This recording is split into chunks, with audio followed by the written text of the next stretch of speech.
2 દિવસ પહેલા મારો મુંબઈમાં કાર્યક્રમ હતો ને એક ભાઈ મારી સામે બેઠા બેઠા એટલા ખડખડાટ દાંત કાઢે ને હું તો મેં કીધું વાહ મોજ આવી ગયો મને. એટલા દાંત આપે આમે એવા દાંત કાઢે પાછો વિચિત્ર પ્રકારના દાંત કાઢતો હતો. તો હું તો પછી પ્રોગ્રામ પૂરો થયો ને મળવા ગયો. મેં કીધું ભાઈ તને બહુ મજા આવતી હતી? મને કે ના રે ના. અરે મેં તો તું દાંત તો બહુ કાઢતો હતો ને દાંત કાઢીને ગોટો વળી જતો હતો. મને કે ના રે ના નહોતી મજા આવતી. તો મેં કીધું દાંત હું કામ કાઢતો હતો? મને કે વાહે વાળો ગદગદિયા કરતો હતો. એને ગદગદિયામાં મજા આવતી તો અમુક માણસો ગમે ત્યાં આનંદ કરી લે એમ. હમણાં એક જણો મારા પ્રોગ્રામમાં એક બેન આમ આંગળી કરી આમ આંગળી કરીને તો એનો ઘરવાળો ઊભો થઈને આવ્યો. એટલે એનો ઘરવાળો ઊભો થઈને આવ્યો ને એટલે એની ઘરવાળી કે જાઓ બે જાઓ. તો એનો ઘરવાળો પાછો બેસી ગયો ને એટલે પછી મેં બેનને કીધું મેં બેન તમે આ શું કર્યું? મને કે હું ચેક કરતી હતી મારી આંગળીની તાકાત કેટલીક છે. બોલો આંગળીની તાકાત ચેક કરી લ્યો એવા માણસો પડ્યા. ત્યાં બીજા બેન આવ્યા મારી પાસે. મને કે ભાઈ નવસાદભાઈ એક જાહેરાત કરો ને. મેં શું? મને કે જાહેરાત કરો ને બોગાભાઈ જ્યાં હોય ત્યાંથી ઊભા થાય. એટલે મેં જાહેરાત કરી. મેં બોગાભાઈ જ્યાં હોય ત્યાંથી ઊભા થાય. ત્યાં વાંહે ત્યાં ઊભો થયો કાન ખુજરા જેવો ઊભો થયો ને એની ઘરવાળી કે બેસી જાઓ. તો મેં કીધું તમે શું કર્યું? મને કે ખાતરી. મેં કીધું શેની ખાતરી? મને કે હરણ જુગારી છે. પ્રોગ્રામનું કહીને જુગાર રમવા વયો જાય છે.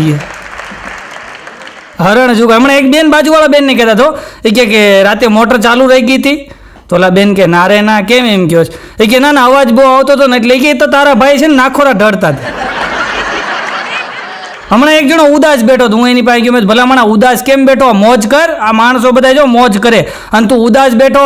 મને કે હું મોજ કરે. અરે મેં કીધું ઉદાસ શું બેઠો? ઘરવાળી યાર મગજમારી થઈ. મને કે હોય તો થાય ને.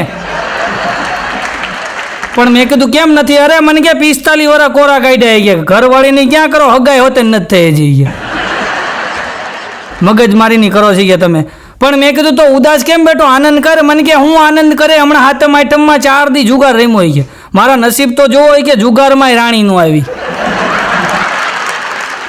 મેં કીધું તો તારા નસીબ ભાઈ રાણી નું આવી. તમે શું કરીએ એમ. અમુક કરમ ફૂટલા હોય રાણી આવતી જ નથી. આમ તો રાણી ભાગમાં ન હોય. 4 પાના રમવા બેનો 3 પતિને એમાંય નથી આવતી. અમુક એવા કરમના ફૂટલા હોય એમ. હમણાં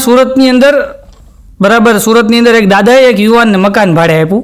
હવે યુવાનને મકાન ભાડે આપ્યું ને મારે ટીકડી નવા જ જોક્સ આપવા છો એટલે આ તમે ઓડિયન્સ એટલું બધું બેઠું એટલે કહી દઉં.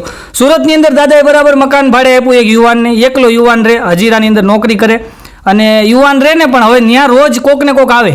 એટલે દાદા પૂછે કોણ હતું? એટલે ઓલો યુવાન એમ કે મારી ફઈની છોકરી હતી ને મારી મામાની છોકરી હતી ને મારી માસીની છોકરી હતી ને આવી રીતના રોજ બાના બનાવે. એમાં હમણાં રક્ષાબંધન ગઈ ને એના આગલે દિવસે દાદા આવ્યા. આવીને ઓલા યુવાનને કીધું કે રોજ તારી બહેનું આવે છે, જો કાલ એક બેન ન આવે ને તો મકાન ખાલી કરી નાખજે. કારણ કે આ વાત સાચી છે ને. આમ રોજ આવતી હોય ભાઈ રક્ષાબંધન તો આવવી જ જોઈએ ને. રક્ષાબંધન ન આવે ખાલી જ કરાવે ને. દાદાની વાત સાચી. એમ તમે વિચાર કરો ને એટલે આપણને એમ થાય કે ને કોઠા ઉજવાળા દાદા એમ. આ કોઠા ઉજથી જ આ બધું અંદરથી આવો. હમણાં એક બેને તો કપાળમાં અવડો મોટો ચાંદલો કર્યો હતો. અવડો મોટો. મેં કીધું બેન અવડો મોટો ચાંદલો કાં કર્યો? મને કે તમારા ભાઈ બીમાર છે. બધે એમ. તો બીજા દિવસે આમાં મળ્યા ને તો ચાંદલો નાનો થઈ ગયો. મેં નાનો ચાંદલો કાં થઈ ગયો? મને કે હવે તો હોસ્પિટલમાં દાખલ કર્યા. ત્રીજે દિવસે મળ્યા ને તો અવડો એવો ચાંદલો. મેં કીધું કાં બેન શું થયું? મને કે હવે તો આઈસીયુમાં આવી ગયા. ચોથા દિવસે મેં મારા પાછા મળ્યા ને તો અવડો મોટો ચાંદલો. મેં કીધું મારા ભાઈ હારા થઈ ગયા? મને કે નારે ના બદલાવી નાખ્યા. બોલો માણસો ગમે ત્યારે બદલાઈ ના. એક બેન આમ આડો છેથો પૂર્યો આડો. મેં કીધું બેન કઈ સંસ્કૃતિમાં જીવો છો? આડો છેથો કાં પૂર્યો? મને કે તમારા ભાઈ આડી લાઈને ચડી ગયા. મેં કીધું લાઈન ઉપર લઈ આવો. કીધું આમ આડા છેથા ન પૂરાય. અને આ બહેનોની વાત આવી ને એટલે એક વાત કહી દો. બહેનો તમે જોજો પુરુષો છે ને એની હરીફાઈ જ કરશે બહેનો. આપણે મૂછ ઓળખી કરીને તો બહેનો નેણ હરખા કરે. આપણે ટી શર્ટ પહેરીને તો બેનોય પહેરે. આપણે જીન્સના પેન્ટ પહેરીને તો બેનોય પહેરે. આપણે બૂટ પહેરીને તો બેનોય બૂટ પહેરે. એક દિવસ ટ્રાય મારો બધા પુરુષો ભેગા થઈને પંજાબી ડ્રેસ પહેરીને શેર બજારે જાવ જઈ. મારે રિલાયન્સ ના વેચવાના છે. વયો કોઈ શેર નહીં. ઉધાર માવો ન દે કોઈ ભાઈ. ઉધાર માવો ન દે. તમે જાઓ તો ખબર પડે. એ તો આ બાયું આપણી બધી નકલ કરે આપણે ન કરી શકીએ. હા, પત્ની આપણી કરી શકીએ, આપણે એની ન કરી શકીએ નકલ. હમણાં એક જણો અમારા સુરતની અંદર ભાઈ શ્રીદત્તભાઈ એક જણો ખરા તડકાનો, આમ મુઠ્ઠી ભરીને ઝાર નાખો ને ધાણી ફૂટી જાય એવો તડકો, અને હોન્ડા લઈને એવો હોન્ડું લઈને, અને બરાબર બસ સ્ટેન્ડની અંદર હોન્ડું પાર્ક કર્યું. પાર્ક કરીને ચશ્મા બસમાં પહેરેલા, માવો છોડીને મોઢામાં નાખ્યો માવો, અને આમ ઘોડી ચડાવીને આમ બેઠો બેઠો ગીત ગાતો હતો ગાડી ઉપર.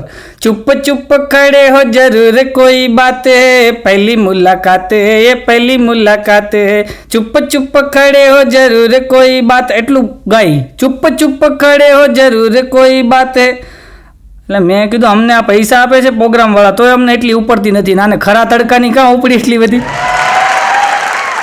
એટલે મેં કીધું ક્યાંક હશે ખરું. મેં આમ જોયું ને તો સામે એક ઝાડવા હેઠે બરફની લારી, ત્યાં એક પિંક કલરના કપડાં પહેરીને કોઈક ઊભું હતું, બાઈ માણા જેવું મને લાગ્યું.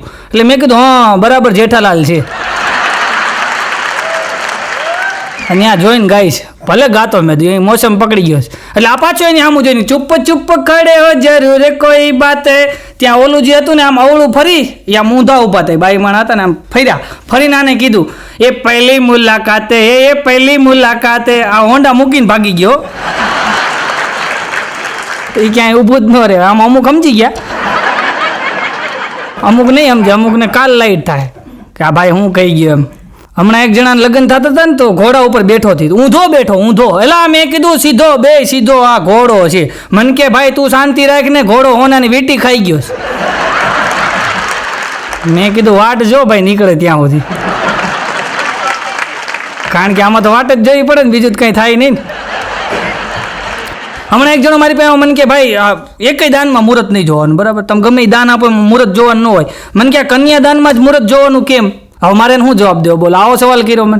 એકય દાનમાં મુહૂર્ત નહીં, કન્યાદાનમાં મુહૂર્ત કેમ? મેં કીધું ભાઈ આ કન્યાદાનમાં મુહૂર્ત એટલે જોવાનું હોય કે પાછું ન આવે ને. બીજા દાન પાછા આવે હાલે, કન્યાદાન ન આવવું જોઈએ પાછું, એટલે આમાં મુહૂર્ત જોવું પડે. હા, હમણાં એક જણાની પત્ની ગુજરી ગયો ભાઈ, પત્ની ગુજરી ગઈ ને બરાબર સ્મશાને લઈ ગયા. અને સ્મશાનની અંદર આમ કહીને આમાં જે અગ્નિદાહ આપીને બહાર નીકળતા હતા ને, ત્યાં તો કડાકાન ભડાકાન તોફાન ને વરસાદ ને વાવાઝોડું ધબધબાટી બોલી ગયો, વીજળીના કડાકાન ભડાકાન. તો એનો ઘરવાળો બહાર બેઠો બેઠો આમ બીડી પીતો હતો.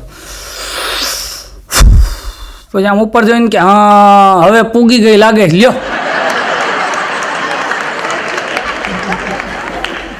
આ વરસાદ આવ્યો ને એટલે એને એમ કે પૂગી ગઈ એમ, કારણ કે એને ખબર જ હોય પોતે સાચવ્યું એટલે વાવાઝોડું તેને ખબર જ હોય કેવું હતું એમ.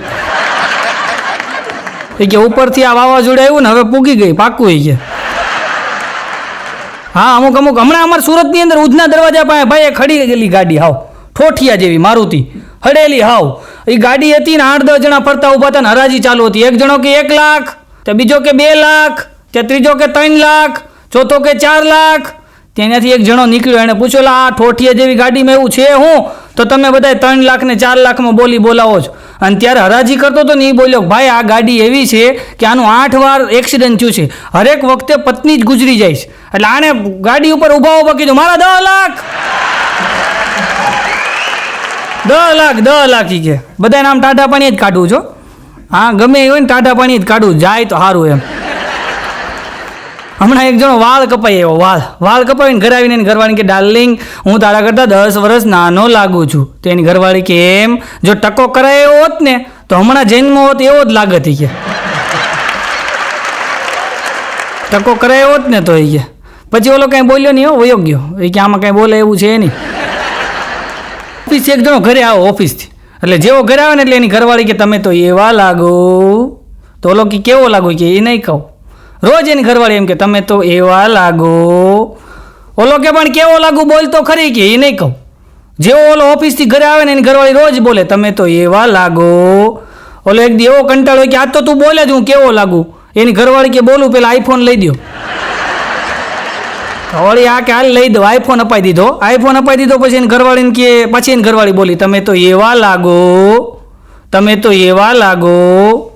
એનો ઘરવાળો કે પણ બોલતો ખરો કેવો લાગુ? એ કે તમે અસલ મારા બાપા જેવા લાગો છો.